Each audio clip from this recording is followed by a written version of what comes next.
பொங்கல் தோன்றிய கதை உங்களுக்கு தெரியுமா?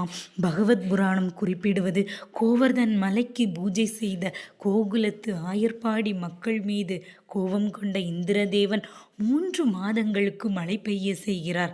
அண்டம் அனைத்தையும் தன் திருவடியில் அடக்கிய கிருஷ்ணர் கோவர்தன மலையை தன் கையில் ஏந்தி மக்களையும் பசுக்களையும் காக்கிறார்.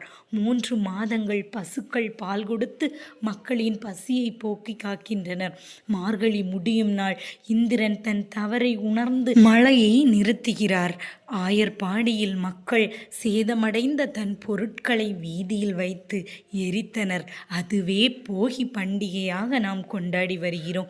மறுநாள் வெள்ளை அடித்து வீடுகளை சுத்தம் செய்து உலகத்துக்கே ஒளி தரும் சூரிய பகவானை வணங்கி பொங்கல் வைத்து கொண்டாடுகிறோம்.